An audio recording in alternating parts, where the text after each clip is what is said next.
దేవునికి ఇష్టలుగా ఉంటే మనకు వచ్చే ఆశీర్వాదాలు ఏంటి? దేవునికి ఇష్టలుగా ఉంటే మనకు వచ్చే ఆశీర్వాదాలు ఏంటి? కీర్తనల గ్రంథం 18:19 ఇష్టలు అంటే 3 గుర్తుంచుకోవాలి మీరు. ఒకటి, విశ్వాసంతో, సత్యముతో, యథార్థతతో, క్రీస్తునందు, క్రీస్తులో జీవించడం దేవునికి ఇష్టం. అలా ఇష్టలుగా ఉంటే మనకు వచ్చే ఆశీర్వాదాలు. కీర్తనల గ్రంథం 18:19 విశాలమైన స్థలమునకు తోడుకొని వచ్చును, నేను ఆయనకు ఇష్టుడను గనుక ఆయన నన్ను. ఇప్పుడు వరకు మనం ఏ ప్రమాదం లేకుండా ఉన్నాము అంటే ఏం జరుగుతుందంటే దేవుడు తప్పిస్తున్నాడు. కాబట్టి దేవుడికి ఇష్టడుగా ఉంటే మన దేవుడు ఏం చేస్తాడంటే ఎటువంటి ప్రమాదం జరగకుండా మనల్ని తప్పిస్తాడు. నీకు కలిగే ఇబ్బంది, ఆర్థిక ఇబ్బంది, ఆర్థిక సమస్య, మామూలు సమస్యలు, బాధలు, శ్రమల నుండి, ఉద్యోగ సమస్యల నుండి, రకరకాల సమస్యలు ఉన్నాయి. రోజు మనుషులకి ఆర్థిక సమస్యలు, ఉద్యోగ సమస్యలు, రకరకాల సమస్యలు అన్నిటి నుంచి దేవుడు ఏం చేస్తాడంటే తప్పిస్తాడు. లోకాసువార్త 2:14 లోకాసువార్త 2:14 సర్వోన్నతమైన స్థలములలో దేవునికి మహిమ. పాట కూడా ఉంది ఇది.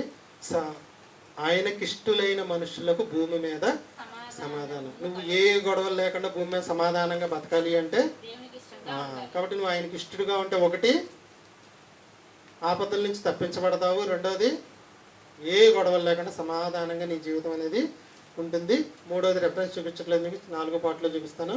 మూడోది ఏంటంటే ఆయనకి ఇష్టంలాగా ఉంటే ఏమవుతాం మనం? నా తండ్రి చేత ఆశీర్వదించబడిన వారలారా, మీ కొరకు సిద్ధపరిచిన నిత్య జీవానికి రెండవ వివాహం. మత్తయి సువార్త 24 చివరిలో ఉంటుంది మీకు. నా తండ్రి చేత ఆశీర్వదించబడిన వారలారా, మీ కొరకు సిద్ధం అంటే ఈయన ఎక్కడికి వెళ్తాం? మొదటిది, భూమి మీద ఉన్నంత వరకు శ్రమల నుంచి తప్పించబడతాం. రెండోది, సమాధానంగా ఉంటాం. మూడోది, మరణం తర్వాత నిత్య జీవానికి వెళ్తాం. ఇది ఏంటి? దేవునికి ఇష్టలుగా ఉంటే మనకు వచ్చే ఆశీర్వాదములు. ఆశ్చర్యం కలిగించే కొన్ని విషయాలు చెప్తాను వినండి. అద్భుతాలు, స్వస్థతలు, మీటింగులు, లక్షల ఖర్చు, భోజనాలు. కొంతమంది చర్చిలో భోజనాలు పెట్టిస్తుంటారు అప్పుడప్పుడు. ఇలా మీకు చూసుకుంటే ఫస్ట్లో నేను 7 లక్షణాలు చెప్పే, గుర్తుందా మీకు? ఎవరు దేవునికి ఇష్టలని? మొదటి చెప్పగలరా?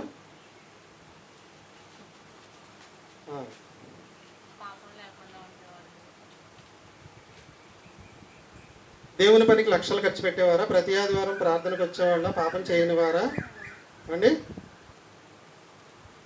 దశమ భాగాలు ఇచ్చేవాళ్ళ? చర్చిలో భోజనాలు పెట్టించేవాళ్ళ? నిలబడి పాఠం చెప్పేవాళ్ళ? ఎవరు కాదు. వాక్యం ఏం చెప్పింది? ముగ్గురు ఇష్టలు నాకు. నా మీద విశ్వాసం ఉంచినవాడు, నా మాట ప్రకారం నడుచుకునేవాడు, చెప్పండి, యథార్థముగా ప్రవర్తించేవాడు నాకు ఇష్టడు. వాడిని భూమి మీద నేను ఏ మేలు చేయకుండా ఉండను, ఏ కీడు రాకుండా చూస్తాను, సమాధానంగా ఉండేటట్టు చూస్తాను, చచ్చిపోయిన తర్వాత స్వర్గాన్ని ఇస్తాను. ఇప్పుడు చెప్పండి, ఒక ఆయన వచ్చి మేము చర్చికి ఒక 5 లక్షలు డొనేషన్ ఇస్తానండి అన్నాడు. ఇచ్చాడు. ఏ రోజు చర్చికి రాలా. దేవుడికి ఇష్టడా?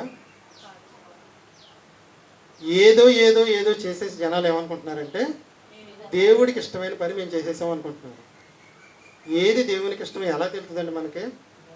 గ్రంథాన్ని చదివితేనే తెలుస్తుంది. వాడికి ఫస్ట్ మనం చెప్పవలసిన మాట ఏంటంటే, నాన్న ఒక్కసారి గ్రంథం చదువు, 66 పుస్తకాలు చదువు, తర్వాత పట్టుకొచ్చి 5 లక్షలు అని అన్నాం అనుకోండి, చదువుతాడా?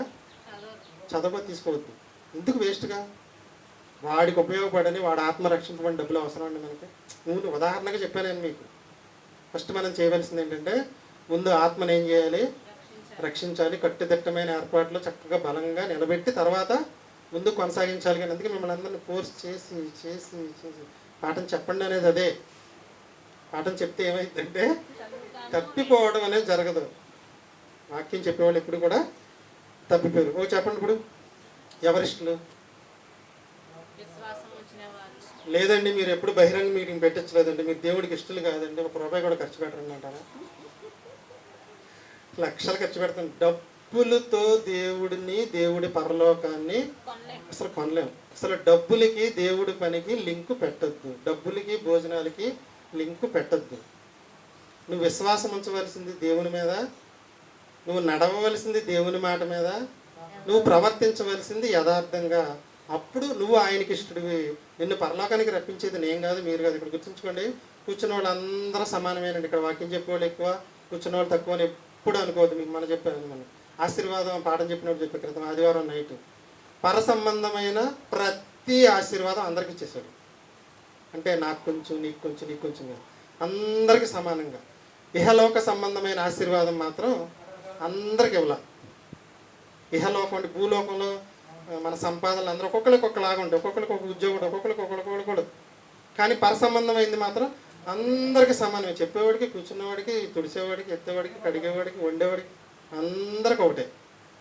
అప్పుడు ఇప్పుడు చెప్పండి, ఏది దేవునికి ఇష్టమో తెలుసుకోండి, ఇష్టమైనట్టుగా బ్రతకండి, చచ్చిపోయిన తర్వాత పరలోకానికి. ఏది ఇష్టమో చెప్పండి. ఇప్పుడు విశ్వాసముతో. మీరు విశ్వాసం అంటే ఏదో ఏదో అనుకోవద్దు. నాకు జ్వరం వచ్చింది అనుకుందాం, నేను ప్రార్థన చేసుకోవాలా వద్దా? ఇప్పుడు విశ్వాసం అంటే ఏంటి? పాపాలు పోతాయి, చచ్చిపోతే నరకానికి వెళ్తాం, అంతేనా? ఏంటి, ఏదన్నా చిన్న చిన్న రోగం వస్తే దేవుడు ప్రార్థన చేస్తే ఆయన చిత్తమైతే తగ్గిస్తాడు, లేదంటే హాస్పిటల్కి వెళ్ళి మందు బిళ్ళ తెచ్చుకుంటాం. మందులు ఎక్కడి నుంచి వచ్చినాడు? దేవుడు తయారు చేసిన ప్రకృతిలో నుంచే వచ్చినాయి. ఆయనే కడుపు జబ్బు నిమిత్తం ముందు తీసుకోమన్నాడు. అలా ఆలోచించాలి. కానీ నేను 5 రోజులు ప్రార్థన చేశాను, నాకు తగ్గలేదు, ఏం దేవుడు రా బాబు, అసలు నేను ట్యాబ్లెట్లే వాడినండి, ఇలాగే చచ్చిపోతానండి, ఎన్ని ఏంటి చెప్పండి? దేవుడికి చెడ్డ పేరు తెచ్చే పనులు. మన కుటుంబం కోసం ప్రార్థన చేసుకోవచ్చు, సంఘం కోసం ప్రార్థన చేసుకోవచ్చు. ఈ ప్రార్థన ఏంటంటే అందరినీ దీవించు అంటాం. అర్థం ఏంటి? అరవై చెప్పింది అర్థమైందా? అందరి సమస్యలు, కొంచెం ఏమైనా ఆర్థిక సమస్యలు ఉంటే చేర్తంటే మూకుమ్మడిగా మనం ప్రార్థన చేస్తాం. అంటే అర్థం ఏంటంటే ఆయన చిత్తంలో ఏది ఉంటే అది జరిగిద్ది తప్పితే ఏం జరిగిద్ది అనేది నాకు తెలియదు, మీకు తెలియదు. మన పర్సనల్గా చేసుకునేది మాత్రం ఆయన మీద నమ్మకంతో. జబ్బు పడితే ఈయన మాత్రమే లేపగలడని ఒక వచ్చాడు ఇజ్రాయేలులోంచి. నీలాంటి విశ్వాసం ఇప్పటి వరకు నేను చూడలేదని. అటువంటి విశ్వాసం ఏం కాపాడుకోవాలి? మనం విశ్వాసాన్ని కాపాడుకోవాలి. ఇజ్రాయేలీలు కానాలు ప్రవేశించకపోవడానికి కారణం మీ అందరికీ తెలుసు. ధనవంతుడు లాజరు మీకు తెలుసు కదా. ధనవంతుడు అగ్నిగుండానికి, లాజరు నెమ్మది పొందే స్థలానికి వెళ్ళారు కదా. దేవుడు ధనవంతుడితో అన్నమాట మీ అందరికీ తెలుసు. నీవు నీ జీవిత కాలమందు నీకు ఇష్టమైనట్టు, అంటే అర్థం ఏంటి? నా ఇష్ట ప్రకారం నువ్వు బ్రతకలేదు. అడిగే మాట ఒకే ఒక మాట అడిగాడు, నా ఇష్ట ప్రకారం నువ్వు భూమి మీద బ్రతకలేదు, ఇక్కడ వేదన పొందుతున్నావు అన్నాడు. కాబట్టి మనం ఏం చేయాలని అర్థమవుతుంది? ఆయనకి ఇష్టంగా బ్రతకాలి. 3 మొక్కలు: దేవుని మీద విశ్వాసంతో, దేవుని మాట ప్రకారం యథార్థముగా క్రీస్తులో నడుచుట. ఇదే దేవునికి ఇష్టము. ఇటువంటి వారికి మేలు చేస్తాడు, సమాధానంగా ఉంటుంది. మరణించిన తర్వాత నిత్య జీవం అనేది ఉంటుంది. ఒక్కసారి మనం ప్రారంభించిన వచనం ఒకసారి చదువుకుందామా? 2 కొరింథీ పత్రిక 5వ అధ్యాయం 9వ వచనం.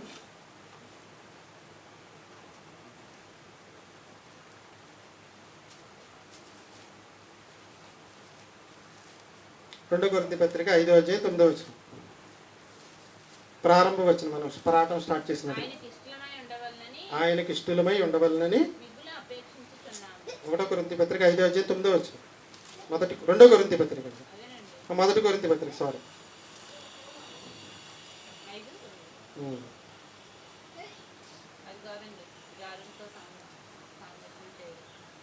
6వ వచనం చదవండి, 3వ వచనం చదవండి. ఆయనకి ఇష్టలుగా కనపడిందా? 1 కొరింథీ పత్రిక ప్రారంభ వచనం చదివాం కదా మనం. 10వ అధ్యాయం 6వ వచనం.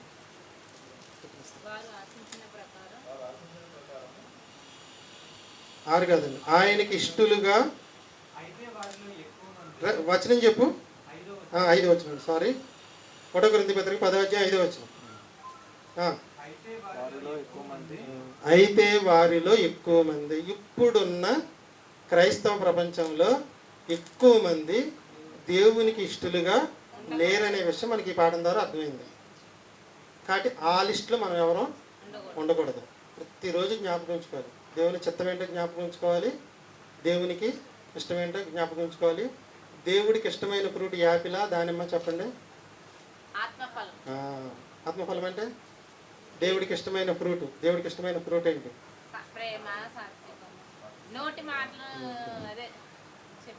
చిత్రమైన వెండి పళ్ళెములో ఉంచబడిన బంగారు పళ్ళు అంటే ఇష్టం, ఎవ్వరం పెట్టలేం. చిత్రమైన వెండి పళ్ళెములో బంగారు పండ్లు అంటే ఆయనకి ఇష్టం. దాన్ని దేంతో పోల్చాడు అంటే నోటి మాటలతో పోల్చాడు. దేవుడికి మనం ఇవ్వవలసిన ఫ్రూట్స్ ఏంటి? యథార్థమైన మాటలు, జాగ్రత్తగా మాట్లాడటమే దేవుడికి మనం ఇచ్చే ఫ్రూట్. ఇవన్నీ దేవుడి గురించి తెలుసుకోవాలి, ఇష్టం ఏంటి, చిత్తం ఏంటి, ఫలం ఏంటి.